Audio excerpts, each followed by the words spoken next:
There exists a world that you can only reach between 3:30 and 3:33 a.m. Before you travel, I must advise you of a few rules. Rule number 1. No matter how lovely they are, do not pick the flowers. If you do, you'll never get rid of them. Rule number 2. If you see a tall man with no face, just keep walking. Whatever you do, don't stop to look at him.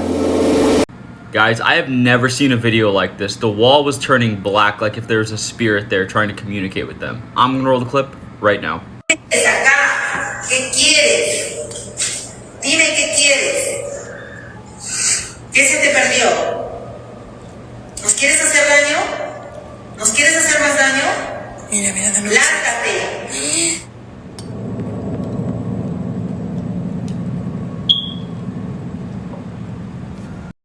Yes, the Playboy Mansion was haunted. I talk about it more at length on Bridget's podcast. It's called Ghost Magnet. Go look it up.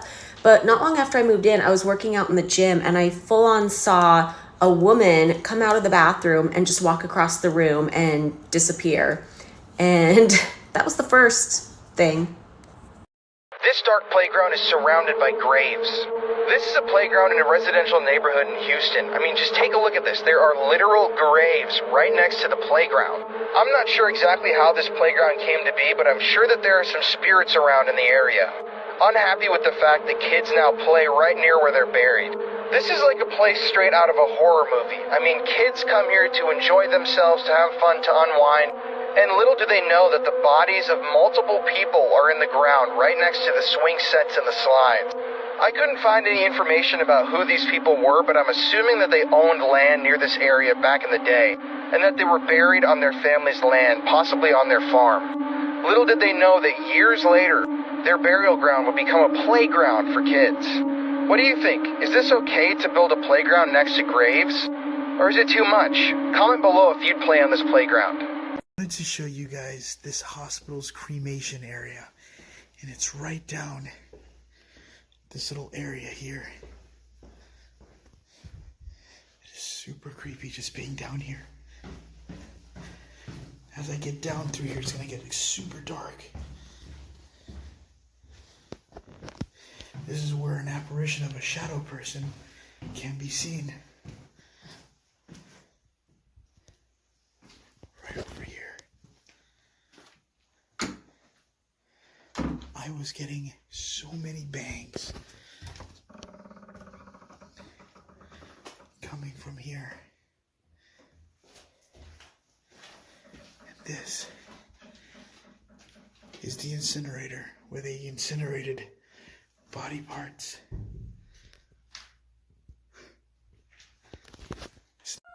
These guys were having a normal night when they looked down and saw something staring at them from this building. I'm gonna roll the clip right now. ¿Qué es eso, güey? ¿Qué es eso, güey? Abajo, güey, abajo, güey. Aquí fue, Lalo, güey. Fue de aquí, güey. Fue de aquí.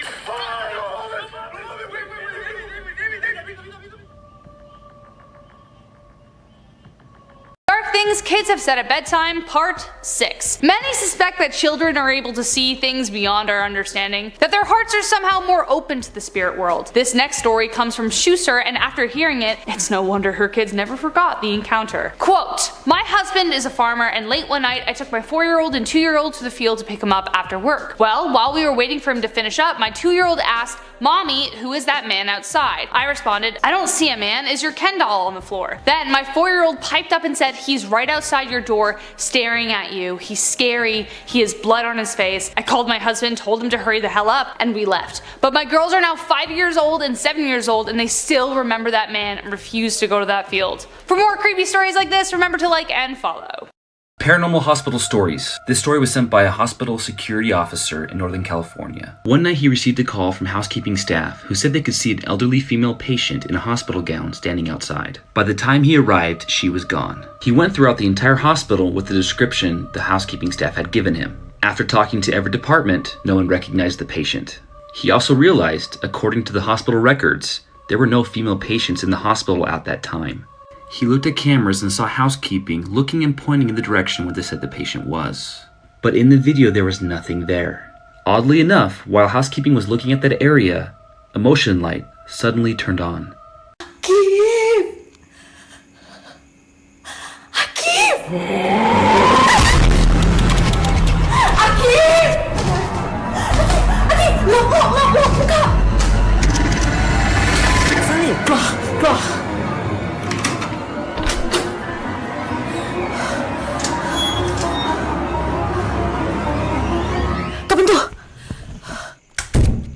Asal? Nanti aku bilang. Kita turun. Tapi serius tadi kau tak dengar aku panggil kau? Aku panggil kau banyak kali, Zee. Tak. Kau nak kau Abang Aidil. Cakap dia untuk jumpa kita kat bawah nanti.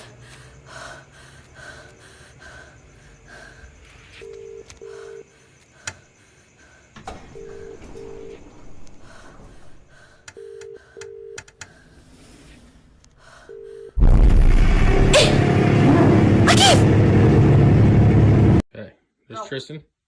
Hit record. Shut the door, make sure it clicks. Okay, stand back.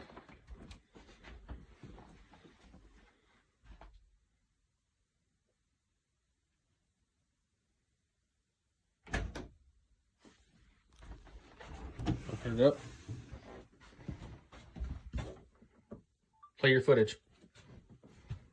Stop. Play it live. Play it live.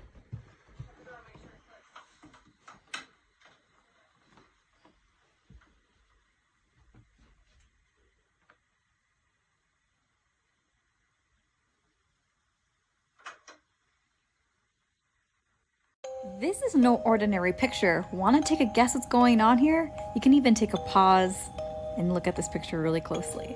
Hi, I'm Stephanie, and if you like folklore, paranormal, or unsolved cases, or anything strange, you come to the right place. So to give some context, this user here on Reddit said that his friend's mom took a picture of her daughter wearing some shoes when they noticed something really creepy in the top corner of the picture. So if you look here in the corner, you can see that there is a person there in the corner, but there was no one in the house when this picture was taken other than herself and her daughter. Now here's a picture of Brighton. Someone pointed out that you can even see the legs in this figure. Some people said it was a cat, but I think that's insult to intelligence because that does not look like a cat. So what do you think? Was this a man? Was this a hoax? Is it a ghost? Let me know in the comment section. Sewer monster. This eerie footage of a monster in the sewer was found by a United Kingdom sewer engineer. While it's hard to make out exactly what this cryptid could be, we can tell a few things about it. It walks on two legs and has a humanoid shape, although it appears slightly larger than most people. While its eyes appear to glow, this is likely a red-eye effect, like what you would see in a flash camera, or how a cat's eye refracts light and appears to glow in the dark. Still, that alone is unsettling, and it's unlikely to be a human with eyes like that, and no animal we know of moves the way this cryptid does. The other thing that is frightening about this cryptid is its speed. It moves fast enough that if you blink, you just might miss it. Still, perhaps the simplest explanation for this cryptid is the correct one. All footage of this monster was posted by the United Utilities YouTube channel on April 1st, 2011. Do you think this creature is an elaborate April Fool's prank? Or is there really something lurking down? A few years ago, there was a period of time where people were dressing up as clowns to scare people and even went as far as kidnapping and torturing them. This clip I'm about to show you is from a few years ago when a clown randomly appeared in the middle of a road trying to get this guy out of his car. I'm gonna roll the clip right now.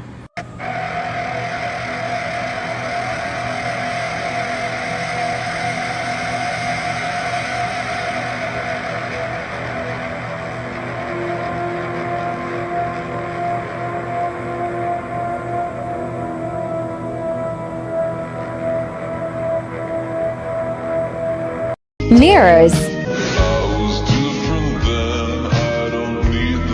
Ooh, let's talk about the mirrors. My hair look fucked up. If you have a lot of mirrors in your house, you want to listen to this. Especially if you got a mirror right in front of you where you sleep. Mirrors are portals. I don't give a fuck what anybody say. Mirrors will open up a door. Same with leaving your TV on at night. Anything that has a screen on it is a portal. And if I'm not mistaken, Earthquake Kelly talked about something like this. If you ever want to see a spirit, ghost, demon, and you got a lot of mirrors in your house, just glance at the mirrors from time to time. You gonna see one. When you have that feeling of being watched in your own house, notice how you only have that feeling when it's by a mirror. Your room, the restroom, sometimes the hallways. People have mirrors in their hallway. If you ever looked at yourself in the mirror and then kind of stargazed a little bit, you're really not staring at yourself. I already know y'all finna be like, oh man, this motherfucker crazy. Spirits come in and out of windows just like the TVs. When you leave your TV on at night, you're letting spirits channel through your house. And y'all gonna call me Cap. So stare at a mirror 17 seconds before you go to sleep. See if you have a nightmare.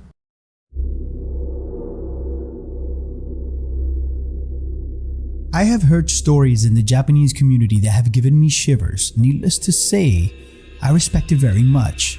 And this story might just make you as well. Japanese YouTube channel Paokikaku uploaded a video of CCTV footage of a taxi driver in Japan. The driver claims he saw a woman in the curb waving him in. As he should, he pulls over and remotely opens the rear door. But when he looks back, he no longer sees the woman. Confused, the driver closes the rear door and he goes on his way. But after a few minutes, this is what he captures.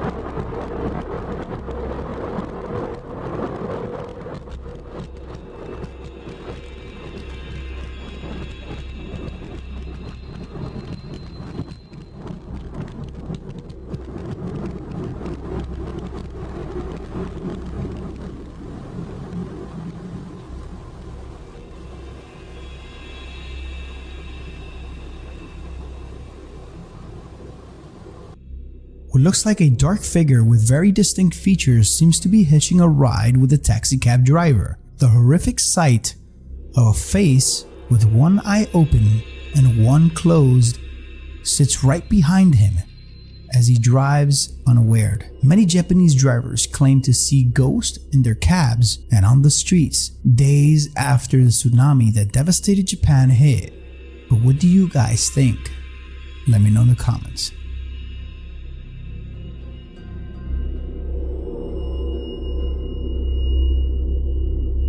When anyone asks me what is the most haunted building in downtown Los Angeles, I never respond with the Cecil. I always respond with the Alexandria Hotel that is located off of 5th and Spring Street. This building had its fair share of unusual occurrences and a number of deaths. And it even inspired the writers of American Horror Story for American Horror Story Hotel. Many people believe that it was inspired only by the Cecil, but Hotel was inspired by the Cecil, the Alexandria, and even the Biltmore. What inspired that story was its phantom wing that was discovered in 2012 by developer Nicholas Hakim, who purchased the building. Not to mention, there's been reports and sightings of a woman in black that has been seen by patrons who live in this building, since it's now converted to lofts. Here's how it all started. Between 1905 and 1906, the Alexandria Hotel, which is located off of 501 South Spring Street, is built, and it was known as the Hotel to the Stars, especially the silent film era stars such as Mary Pickford and Charlie Chaplin. Not only that, Harry Houdini and his wife, Bess, also celebrated their silver anniversary at this hotel. So it was a pretty big deal. The hotel started to face a lot of challenges because the Biltmore was built right around the corner and it was taking a lot of its luster. The Great Depression hit, so that gave it another big blow. And remember that phantom wing that I explained in the very beginning? Well, that was built because the Alexandria at one point was so popular that a second building needed to be built, and then a neighboring wing was added. The needle that broke the camel's back was, in 1938, its ownership changed hands to the new property manager, Phil Goldstein, who had many arguments with William Chick, who built that phantom wing. Then Goldstein gets the room sealed off completely. The Alexandria Hotel lay dormant until the late 1950s, when part of its dining rooms were leased. Then it officially opens in 1966. It started to see more tragedy. You see, in 2009, an 87-year-old man fell to his death when a railing on the 9th floor broke. And then in 2013, a 24-year-old man plummeted from the 4th floor to his death. One of the most haunted areas is the 2nd floor ballroom, where many people have claimed to see the Lady in Black, which was actually used for the filming of the music video by Paula Abdul, Cold Hearted Snake, in 1988. But tenants of the Alexandria Hotel have claimed to see a woman in black near the entrance of that ballroom. They would even hear what sounds like a party and a dance going on when the ballroom is actually completely vacant. People have also claimed to see the ghost of a little girl in the Palm Court, and they also hear the clinking and clanking of dishes and glasses in this dining room. What's more fascinating is the phantom wing that was discovered in 2012 that will soon be turned into lofts. Don't believe me? Then head next door to the Wolves Bar, have a drink, and speak with the staff. They too have stories.